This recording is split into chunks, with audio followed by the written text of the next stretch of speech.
I want to talk now about something that's happening globally. This is Putin firing intercontinental ballistic missiles for the first time in the war amid crippling revenge blitz across Ukraine after those storm shadow strikes from the Ukrainian side. Keir Starmer was talking about this in Parliament today. This is what he had to say.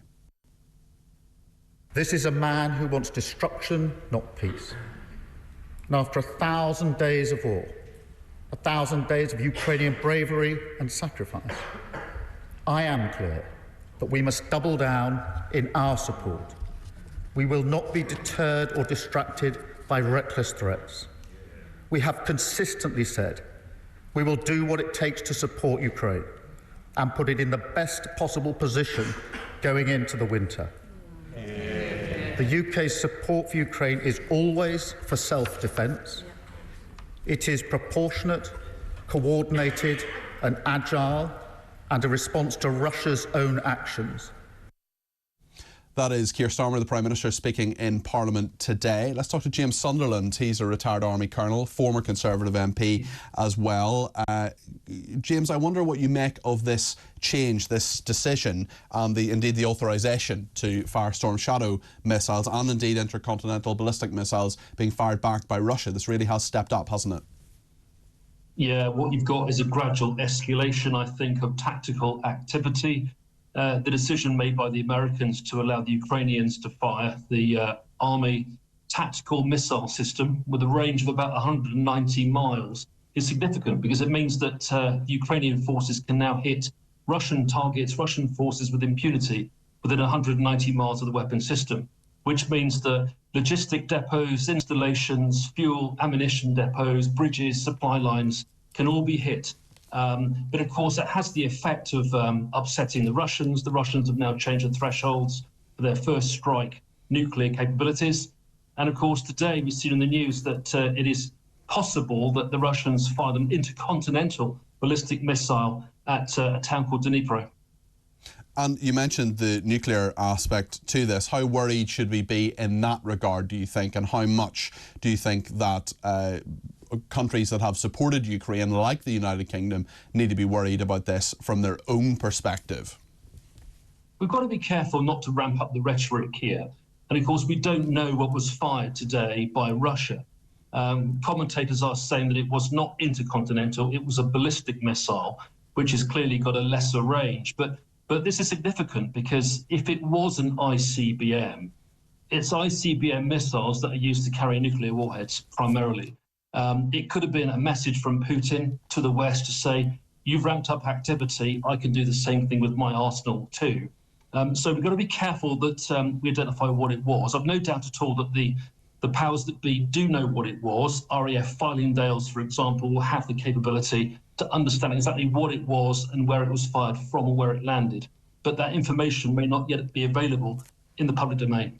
James, just talking about things that are in the public domain, wearing both hats that you wear, former very senior officer, colonel, you're a former MP, in fact, someone who was chairman of the Veterans All-Party Parliamentary Group.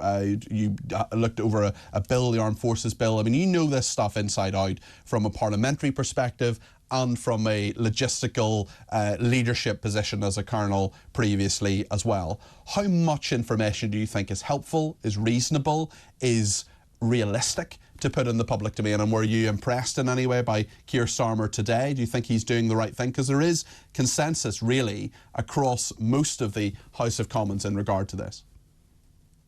Yeah, a lot in there, Peter. I would say very quickly that the department that tends to generate the greatest consensus is the MOD. Why? Because defence of the realm is a national imperative. And actually, I've got faith in the ministers at the MOD right now, John Healey, Luke Pollard, Al Khans. They're good people, and they do get it. So I think it's inevitable that there will be some support from the Conservatives in this particular area because we've got to work together. But what I would also say is that the defence cuts announced yesterday were not great. Yeah. I think we're seeing, of course, that the Treasury right now is pulling the strings, not the MOD. But more broadly, I think that information is important for the public, although, of course, it's inevitable that with things being in certain compartments, not all the information will be released to the public accordingly. I really don't understand those defence cuts that you talk about, the £500 million of defence cuts. Sure, will the MOD, will their argument essentially be, well, these are expensive to maintain, some of the technology is very old, better cut our losses now and invest that money elsewhere? I mean, what would their argument be, and what do you make of that argument? Well, military equipment does become obsolete quite quickly, and it's important that we do replace older equipment with new. But of course, that was £500 million worth of cuts announced yesterday. We're moving ever further away from the 2.5% GDP promise that Labour undertook before the election. We're seeing yet another promise broken by this, this Labour government. And I think that what we have to do basically is to make sure that we invest in the right equipment. Now, John Healey has that mantle right now. He has that decision to take. My instinct is that this was not a good day yesterday for the armed forces. I'm hearing of low morale in certain departments. Of course, there's a complete spending cap now in defence equipment and support in terms of uncommitted spending. There's a complete ban on travel and subsistence for staff. I think we've got to be really careful here that we don't throw out the baby with the bathwater. Defence is the primary responsibility of government. We need the money to do it. And I'm afraid the Conservatives made that promise to 2.5%. We were getting there. And I regret that Labour are moving away from that right now.